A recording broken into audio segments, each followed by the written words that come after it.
مرحبا بكم جميعا. أنا علي عبد الله كولو، محامي من مدينة الدرباسية، محافظة الحسكة. في العام 2012 قمت بدراسة تحت عنوان التوزيع الإداري للمناطق الكردية في سوريا. قمت بنشرها وتم نشرها في مركز إسبار أيضا. الآن أقوم بتسجيل هذا الفيديو لأن هنالك البعض من الشوفينيين العروق إسلاميين الذين تجاوزوا النظام في شوفينيته وعنجهيته وإنكاره للواقع والحق فيما يتعلق خاصة بمنطقة الجزيرة، وأنهم ينكرون وجود الكرد أو أن الكرد أقلية في الجزيرة. والجزيرة تاريخيا من آلاف السنين، 5000 سنة، هي منطقة كردية. يعلم من يلم قليلا بالتاريخ أن الجزيرة كانت تابعة للإمبراطورية الميتانية سنة 2400 قبل الميلاد. طبعا دراستي كانت معتمدة على عدة مصادر، سأذكر لكم المصادر. هي أورهان محمد علي من كتاب عبد الحميد الثاني، أنيس مديوانية القامشلي، جونوفيلهم الحوريين، حوريون تاريخهم وحضارتهم، دكتور جمال رشيد أحمد، فوزي رشيد تاريخ الكرد القديم، كمان أيضا جوان سعدون بداية نشوء الحسكة وتوطين العرب البدو فيها من قبل العثمانيين، خالد عيسى دراسات تاريخية، الحزام العربي في ذكراه الثلاثين، عبد الرقيب يوسف الدولة الدوستكية في كردستان الوسطى، محمد أمين زكي تاريخ الدول والإمارات الكردية في العهد الإسلامي، محمد جمال مراحل تاريخ إعمار الجزيرة السورية، محمد عبدو علي جبل الكرد عفرين دراسة تاريخية اجتماعية توثيقية وجغرافية شاملة. طبعا سأختصر هنا الحديث عن الجزيرة لأنه كثر الحديث عن الجزيرة. طبعا بداية نقول نحن مكونات المنطقة في الجزيرة نعيش منذ زمن مع بعضنا البعض، ولا توجد بيننا هذه الحساسيات الكثيرة إلا في الآونة الأخيرة أصبحت الأمور تظهر على السطح من قبل الشوفينيين الحاقدين، كما قلت الذين تجاوزوا النظام في عنجهيته، فهذا رد عليهم. طبعا الكرد سأتحدث مثالا عن أوركيش. أوركيش كانت مركز المملكة الحورية في أواخر الألف الثالث قبل الميلاد. أوركيش طبعا هذه المملكة كانت تمتد من جبال زاغروس حتى البحر المتوسط. العاصمة كانت واشوكاني أي سريكانية المحتلة من قبل تركيا ومرتزقتها من المعارضة السورية. سأذكر بعض الدول الكردية والإمارات الكردية في العهد الإسلامي كالروادية، السالارية، الحسنوية، الشدادية، الدوستكية، المروانية، الليرية، الأيوبية، الأردلانية. الدولة الدوستكية تأسست سنة 982 للميلاد، مؤسسها بادين بن دوستك. كانت تشمل أجزاء كبيرة من كردستان الشمالية بين قوسين تركيا، وبالنسبة للجزيرة كانت تمتد من سريكانية أو واشوكاني إلى ديريك. هذا بالنسبة للتاريخ. أنا أتحدث عن 1000 سنة. لمن يقول بأن الكرد جاءوا من تركيا أو من هذا الكلام التافه أو أعتبره ترهات لا تمت للواقع بصلة. فيما يتعلق بمحافظة الحسكة، لن أطيل عليكم كثيرا، لكن محافظة الحسكة اسمها قد جاء من العشيرة الكردية الإيزيدية الهسنكانية، وكانت تمتد من مدينة الحسكة إلى شنغال.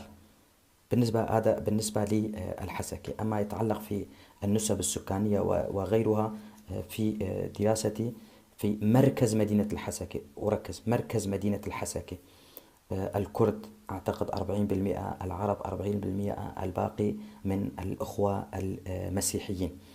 هنا أذكر العالم ديفيد أوتس يقول عن العشيرة الإيزيدية الهسنكانية تم تسمية الحسكة على اسم عشيرتهم الحسكة. تم بناؤها سنة 1908.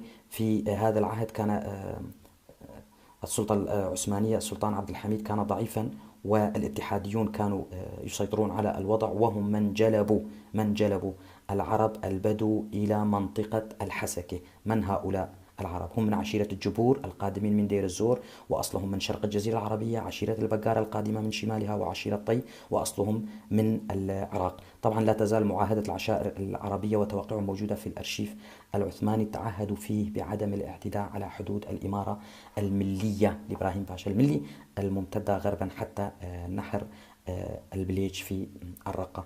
تعرفون جيدا مشروع الحزام العربي، تم توطين 40 قرية عربية في محافظة الحسكة على طول الحدود من سريكانية إلى ديريك، بطول 300 كيلو متر وعرض من 10 إلى 15 كيلو متر. نأتي إلى قامشلو. بحسب إحصاء 2003 عدد سكان قامشلو كان نصف مليون نسمة.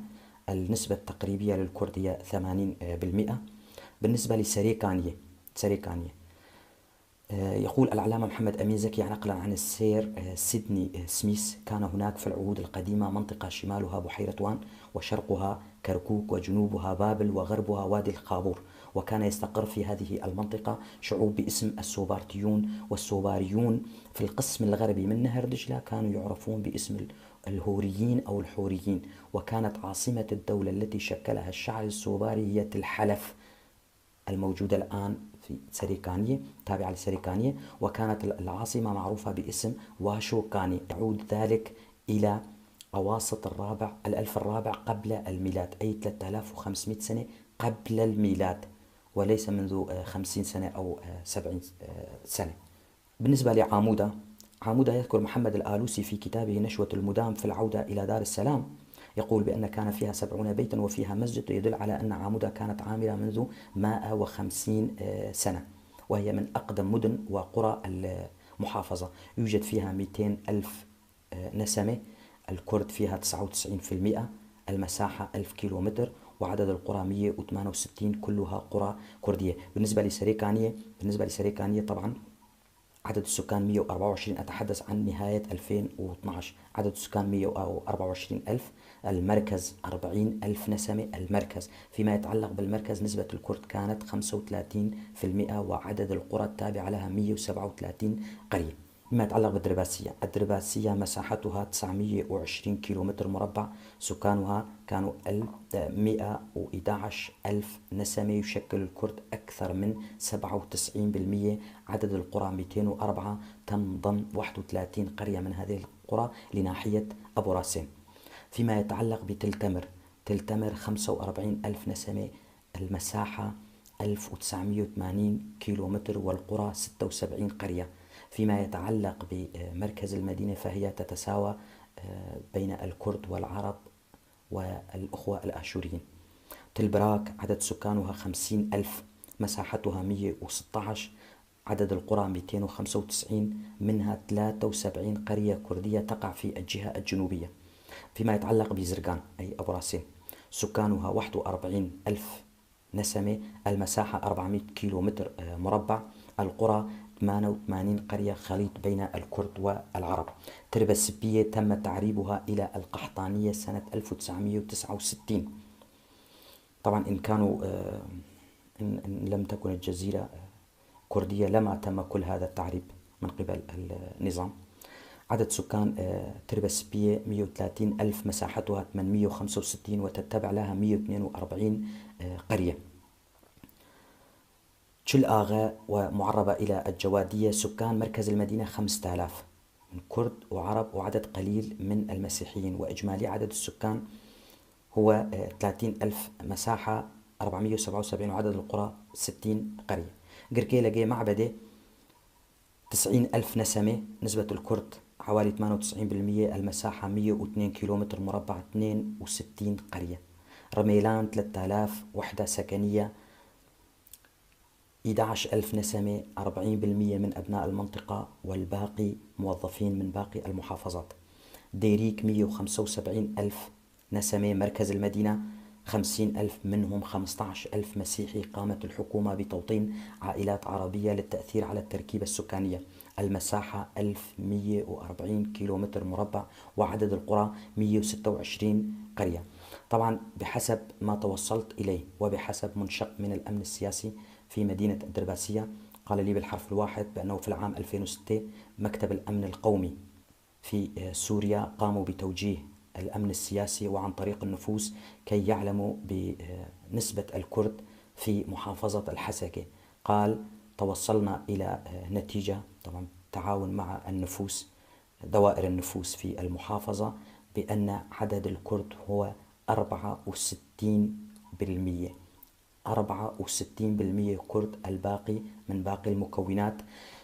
قام نظام بشار الأسد والمعارضة الأسوأ منه بقلب هذه النسبة، وجعل نسبة الكرد قولا طبعا 36%. طبعا كما يقول الله سبحانه وتعالى: يريدون أن يطفئوا نور الله. طبعا نور الله لا يمكن إطفاؤه، والحقيقة لا يمكن إطفاؤها، وسيبقى هؤلاء في حقدهم وسيموتون في حقدهم، ولكم الشكر.